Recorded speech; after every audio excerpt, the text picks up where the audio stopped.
Welcome to Fast Effect Double Speed Magic the Gathering from ELD's Time Vault Games in Bellingham, Mass. Here, I'm actually on camera, though it looks like the marquee is wrong. I'm on the left side of the screen, facing off against DJ's Planeswalker Stompy with a Dredge list.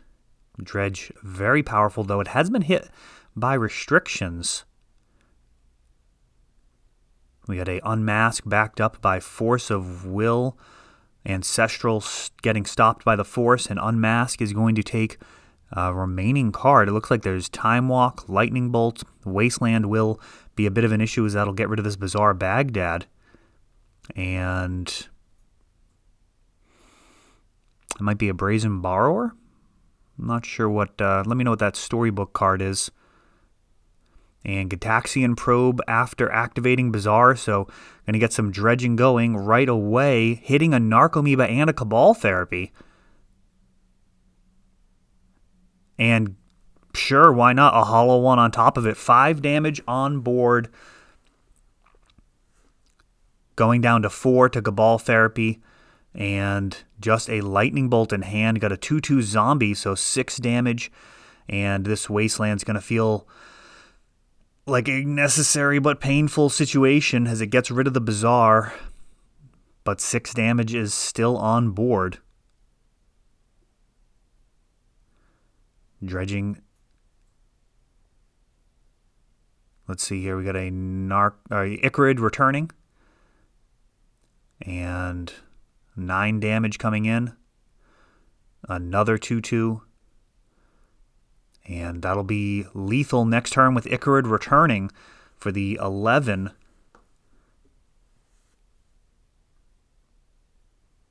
Lightning Bolt.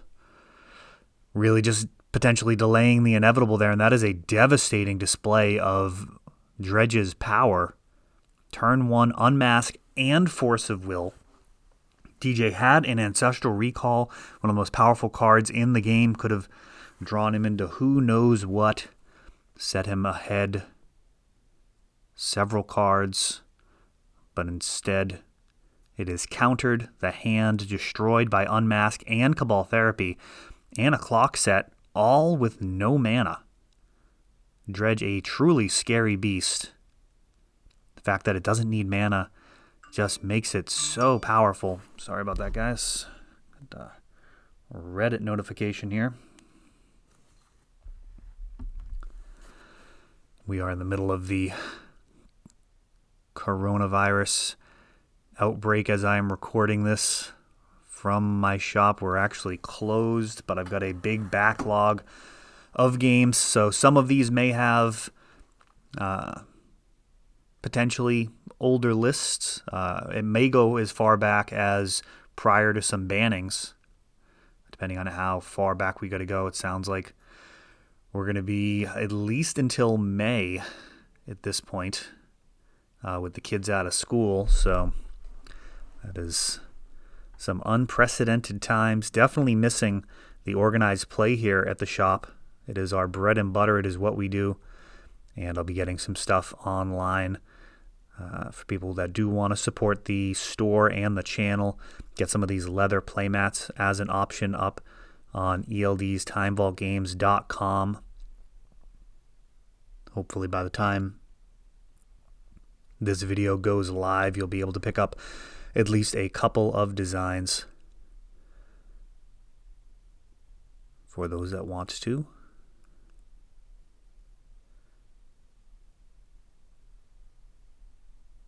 Got a couple of different types of leather. I really enjoy working with this golden leather on the right-hand side. It's a beautiful gold color, yellow. Just shows the contrast so nicely. The back of it has a really nice suede as well. The more rustic look on the left-hand side of the screen doesn't really show off the engravings as much. It's a little bit more subtle. I really like both of them. And Serum Powder. Going to go ahead and dump 7 cards out of the way. And now mulliganing to 6.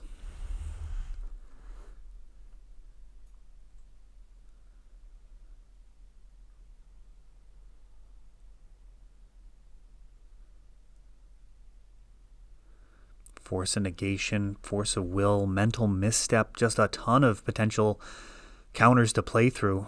We got one card going on the bottom and now powdering the 6 away. For those unfamiliar, when you use Serum Powder, you actually resolve your mulligan, which means drawing 7 cards, putting the appropriate number on the bottom, then you use Serum Powder. We've got a Force of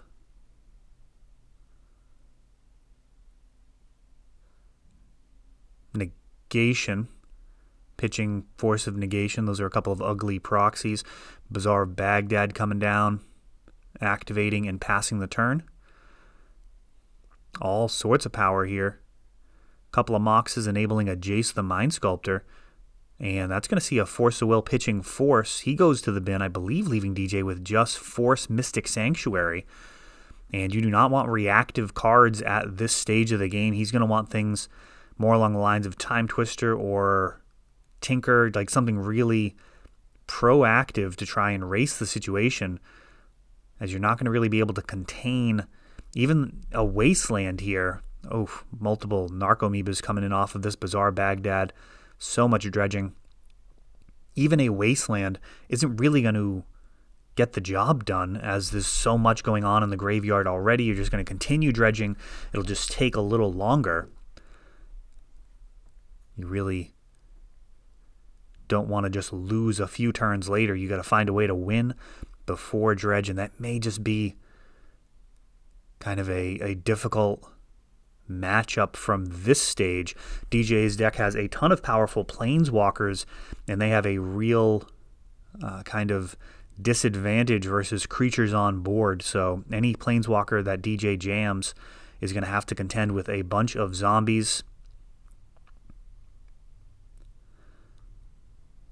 and Narcomoeba as well. Mystic Sanctuary coming in tapped, but no targets anyways.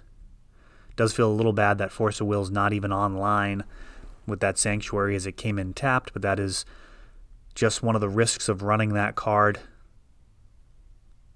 We'll see as time goes on if players think that risk is worth it. It's definitely a benefit when it works. Getting one of the most powerful cards in the game back on top of your library. So many restricted bombs. And now we've got prized amalgams getting ready to spring into action.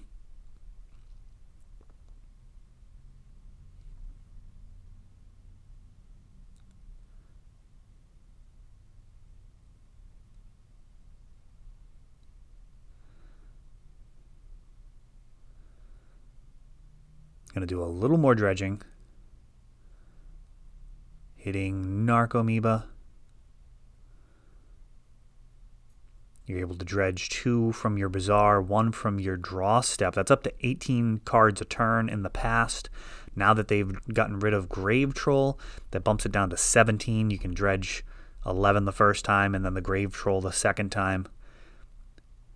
Does make your next turn a little bit worse, as Grave Troll's not in the graveyard at the beginning. But it's barely an inconvenience as long as you get Grave Troll in there at some point. Otherwise, you're just stuck with Stinkweed Imps, which is still 15 cards a turn. And a Dread Return on Golgari Grave Troll. He is gigantic. For those that have never returned him from the graveyard with a card like Dread Return, he actually counts the total number of creatures in your graveyard as he enters the battlefield. So he's in the graveyard and counts himself, then he enters with that amount, which is a little counterintuitive. So if he's the only creature in your graveyard, he'll come in with a single +1/+1 counter. In this case, it looks like he's got 17 +1/+1 counters. Treasure Cruise along with Ancestral Recall, not cards usually to be talked over, but at this point, very little DJ can hope for. Even a card like Balance would leave me with a whole ton of zombies, and he's got multiple Tormod's Crypts in hand, but the damage has been done.